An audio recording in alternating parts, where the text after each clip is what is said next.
Hi, it's Rachel with Stirring the Deep. So in my last video, I'm talking about this concept of hell and how it's not what mainstream Christianity talks about and what other religions talk about. And so I was bringing up how it's not eternal, but it's destroyed eventually, and how it is really a place that you're at here on this earth. And I was talking a little bit more about that journey out of it. And I was talking about how souls also sleep after death. They don't go immediately to heaven or hell into this place somehow, but they're actually in a state of rest. And there's quite a few verses about that. The other one that I want to talk about is when you really read the Bible, and this is what started standing out and making me really question this concept, is it wasn't in God's character. And I started mentioning this a little bit in the previous video, is, God said, are you more loving than me? If you know how to give good gifts to your children, how much more can I do that?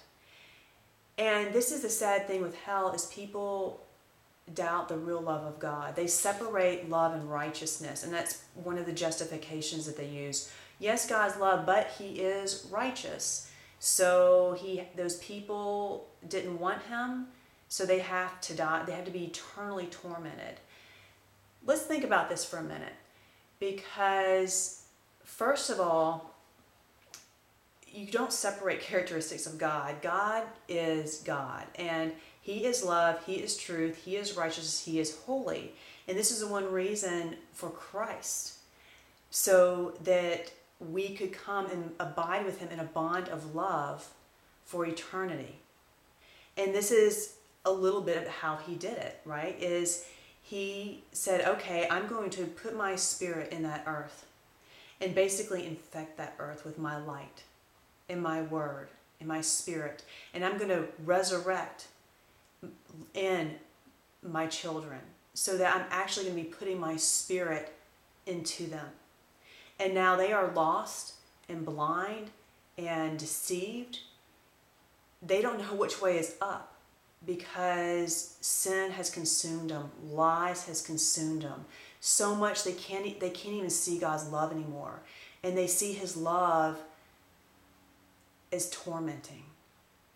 Because again, if God is love and everything He does is in love, then that love is tormenting. And to be completely straightforward, I believe that that doctrine of hell is Satan's doctrine. And it says in 1 Timothy 4:2 that there are doctrines of demons. That it talks about how he masquerades as an angel of light, and so does his ministers. And remember, light is truth, and what we believe is of God, right? And so this is what he's masquerading as. And it says many false prophets have gone out into the world. So do you think they're teaching truth or lies? They're teaching lies, because Satan is the father of lies. Now, he also knows the scriptures, which we saw when he was tempting Jesus in the wilderness. And so he takes scriptures and twists them just enough to make it a lie, so that people that aren't really seeking from God and learning have no idea. But if you're really seeking learning from God, what happens, you start waking up to all these lies that you've believed, that you've been taught by religions and churches and other people, family and your parents. It's just, this is a world of death. It's darkness, and Satan rules it. So these major concepts that are out there, a lot of them are his concepts, because he is ruling this world, but not for very long. So this is the thing. If you had your child, would you ever send your child into eternal torment? No, you wouldn't. Now, if something like, think of a suffering animal. If an animal is suffering, what is the most merciful thing to do? I mean, to the point where you can't save it for some reason. You put it to death, don't you? You don't want it to go on in torment. It perishes. And there's a lot of verses about utterly perishing. And what utterly perishes is that self-will of people, that all it is lies and bound in lies. That's what perishes. But the seed of God in them, that makes them His creation, that makes them His child, That is what's redeemed. And so the wickedness perishes, the wicked works perish. And so when you're here on this earth, you can choose to die to that self-will. And if you do that, God makes it this amazing transition to where you now are operating, it's like with a new operating system. And now God's directing you and leading you and guiding you. And you start walking in life and healing and renewal. And it's just amazing. So you can have this death here if you want. But God eventually will destroy that. Just like if you had a child and say they had this really wicked part of them that was just so rebellious. If you were the creator and you could just wipe that part out of them, wouldn't you do that? That is what God did for us. That's what he did in Christ. He came down and he basically wiped out that wicked part of us. Through one man, sin entered and spread to all. Do we have to effort to sin? No, we don't. And in the same way, when Christ comes in all his fullness and he pours his Spirit out in this earth, he is going to burn away all of that self-will, sin, destruction, and all that it leads to.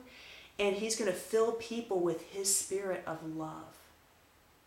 And so that very essence of that person, the unique creation that God made them, so beautiful. And for some people, they're so covered in darkness, you can't see that. But that is what God's going to bring to life by filling it with his Spirit. Now that is salvation. That is grace. That is love. That is mercy enduring forever.